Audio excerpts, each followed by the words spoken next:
આપણી बात सुननारे मारे हेतुला ने मारा मोकला मोकला राम राम।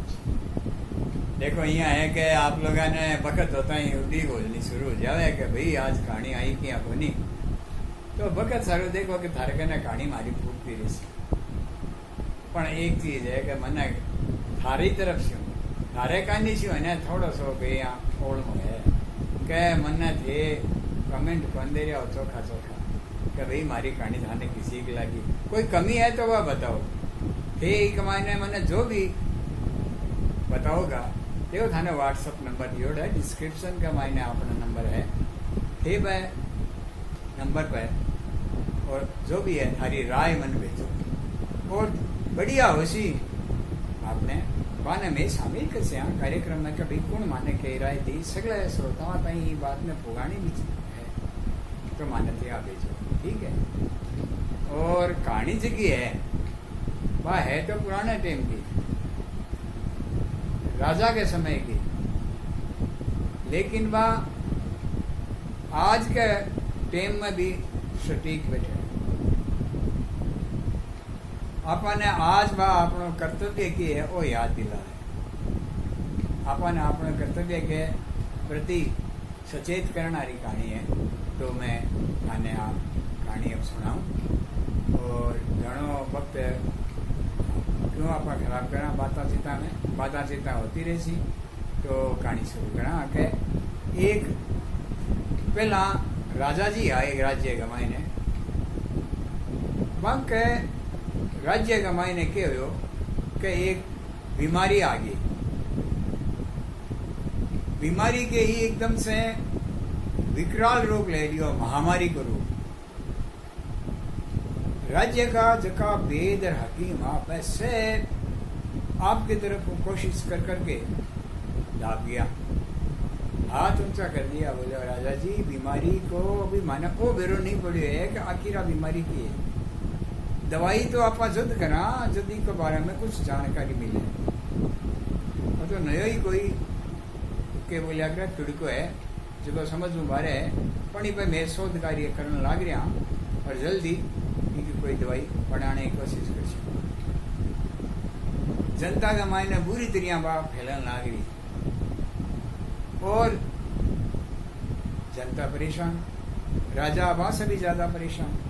क्यों कि जको राजा हुए सच्चो कर्तव्य परायण है प्रजापालक बिने तो देखो दुख तकलीफ होनी, क्यों के माने ये बात को ध्यान हुआ है कि भी प्रजा की रक्षा सुरक्षा करना राजा को धर्म है, राजा को कर्तव्य है और वह वो कर नहीं पा रहा तो माने बड़ा दुख हो रहा है चीज को कि बीमारी ने किया प्रजा ने बीमारी से सुरक्षित करूं, बीमारी ने किया मिटाऊं। जब राज्य का वेद हकीम सगड़ा हार गया तो पड़ोस के राज्य में दूर दूर के राज्य में यानी दुनिया भर के जगह जितना भी वेद हकीम हा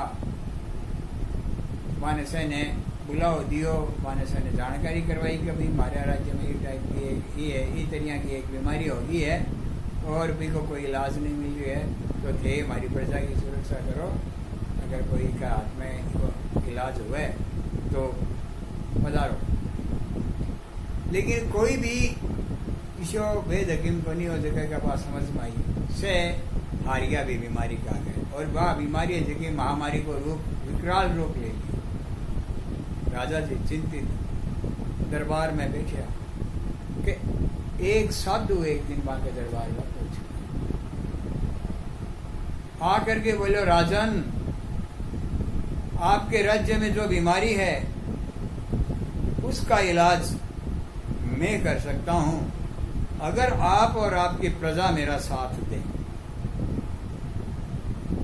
राजा जी बोलिया कि भगवान साधु महात्मा दुनिया भर के वेद हकीम है वो इस बीमारी के आगे घुटने टेक चुके हैं, आप इसका इलाज कैसे करेंगे? फिर भी आप बताएं मैं और मेरी प्रजा क्या कर सकते हैं?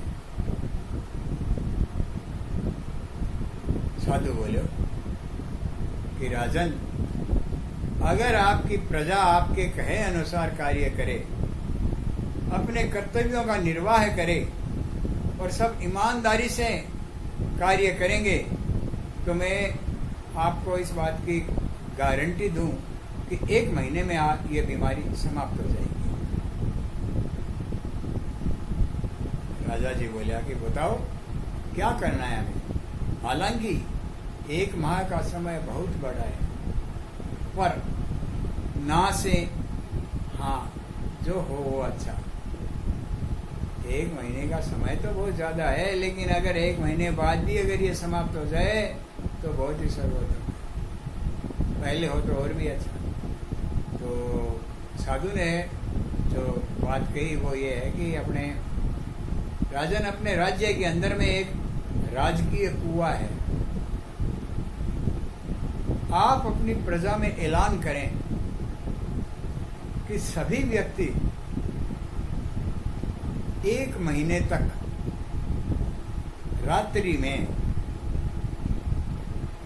दूध अपनी श्रद्धा अनुसार बाल्टी में, लोटे में, जितना हो सके अपनी श्रद्धा से, और उस कुएं में डाले।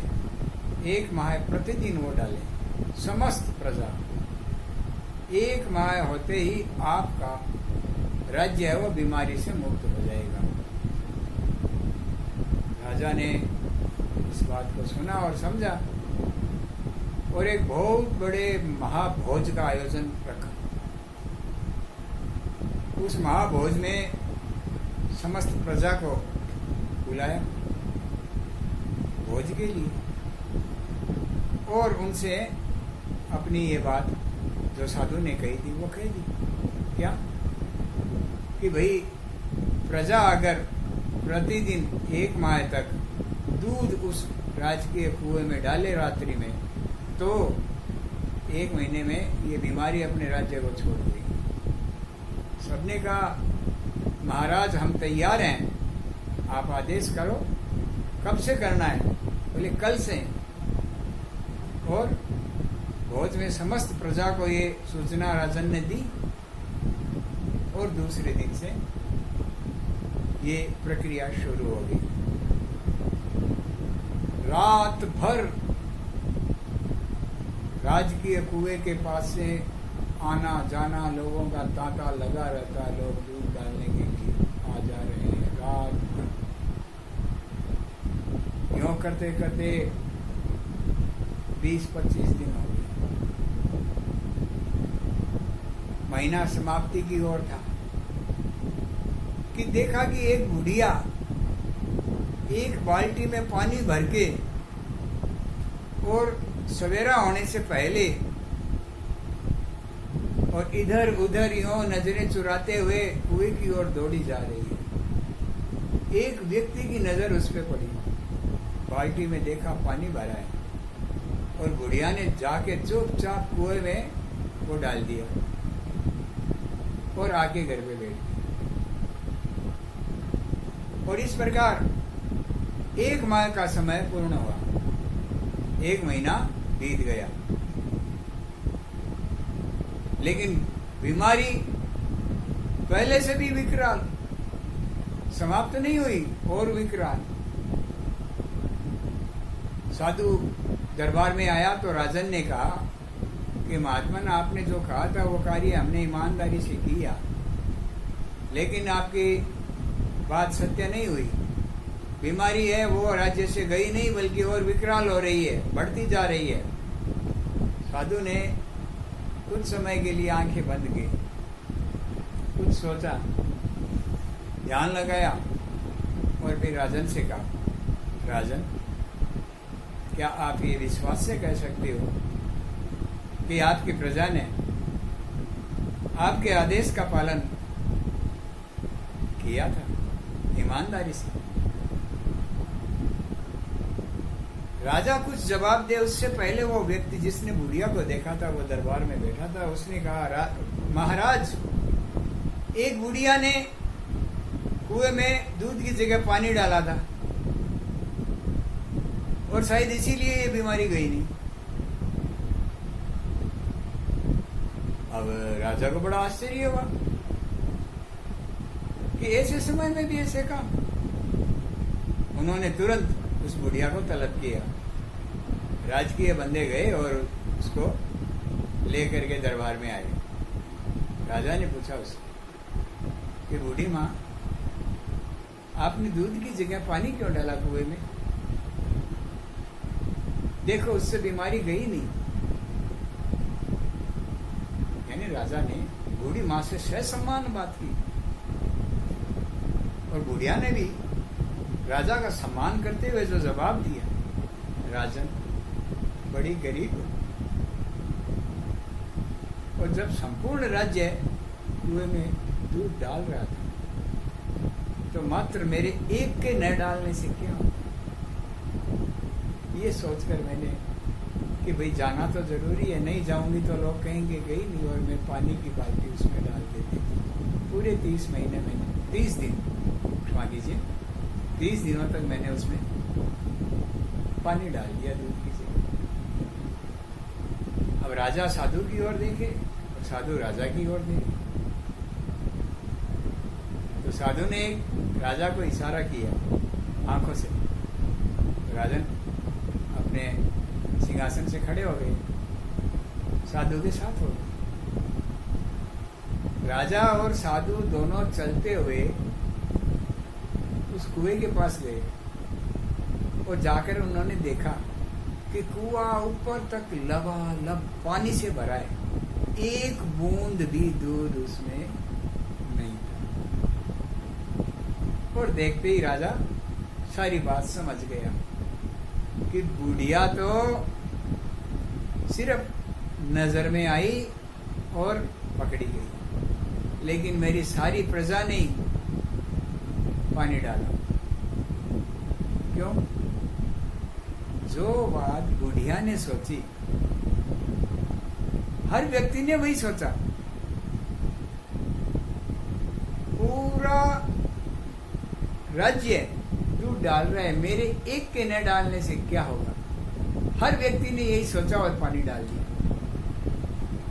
दूध तो नहीं हुआ और कुएं में पानी बढ़ता गया।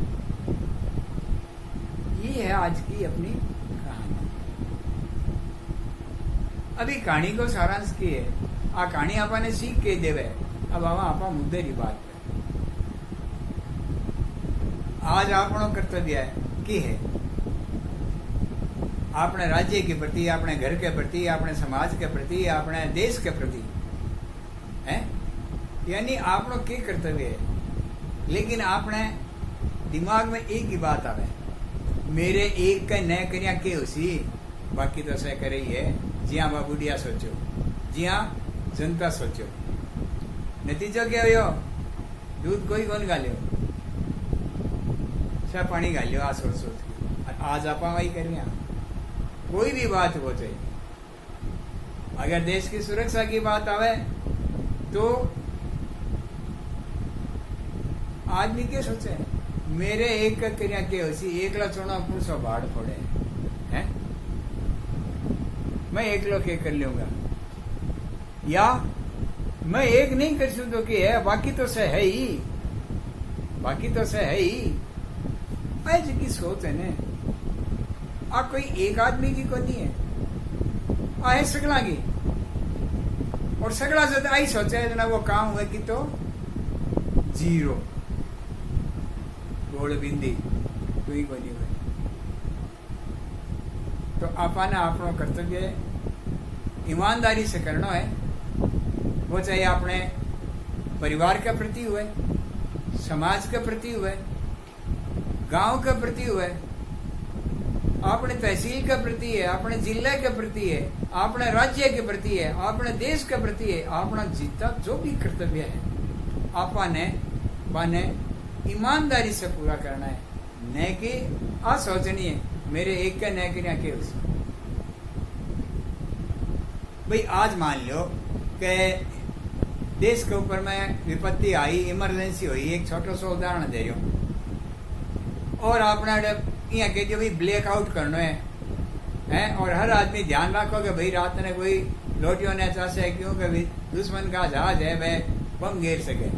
भाई मारी तो बहुत लड़ाई बदे खड़ी माने बेरो है हुए ब्लैकआउट के हालात हुए, तो थाने एक उदाहरण ही पी दूंगा। अब हर आदमी है आपके घर बैठे रहे मायने बढ़ के लोट के त्रास ले बोलिए मेरे एक कम के हुए और हर आदमी है सोचे तो पूरा को पूरा अपना गांव ही है वो रोशन होयो और वो थाने बेरो है कि रोशनी कितनी दूर दिखे प्रकाश की गति के 1,86,000 किलोमीटर है प्रति घंटा की स्पीड में चले हो तो अब एक बात हो कि लोटियो दुश्मन बहुत दूर उसी भटसे भी ने बेरो पड़ती उजास दिख के चांद गए बड़े गांव है बड़े लोग बसे और वो बढ़े मिसाइल से या हवाई जहाज से बम से किया भी हम लोग कर सके गलती कह रही आपनी सोच कि मेरे एक का न करिया के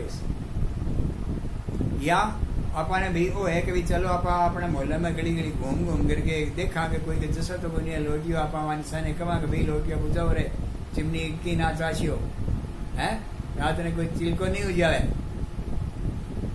तो अगर मैं आज सोच लूं कि बाकी तो सब घूम ही है मेरी क्या जरूरत है या आपने अब गर्मियां आए या सर्दियां आए और जी अभी बक सरू अखबार में भी पढ़ा आवे चौरा चकारियां हुआ करे तो भाई अगर आके दबी से मोहल्ला रहे जगह मिल करके और आपने मोहल्ले की सुरक्षा करनी है चौकीदारी करनी है बड़े आदमी आज सोच ले मेरे एक का न जाए के उसी बाकी तो सगला बारी है और नतीजों के बारे कोई नहीं सेवा नहीं सुनते हैं समझ रहे हो मेरी बात में तो मैं आशा करूं कि आप लोग मेरी कहानी को मरम समझ गया अपन अपने कर्तव्य निभानो है जगह नया भाई है पांचवी एक बार विनती करूं कि सब्सक्राइब जरूर करोगा लाइक भी करना है और सब्सक्राइब के सारे जगह बेल आइकन की घंटी है ऑल पर करके भी नहीं जरूर से दबा दियो हर सप्ताह मेरी कहानी आवेगी और आपका रिस्पांस अगर बहुत अच्छा रहे हो तो मैं थाने आकर सप्ताह में 2 कर और फिर धीरे धीरे रोज की प्रतिदिन के हिसाब में भी ले आ सका लेकिन आधारे रिस्पांस पर डिपेंड है कभी थे किसी का रिस्पांस मन दे बराबर राम राम से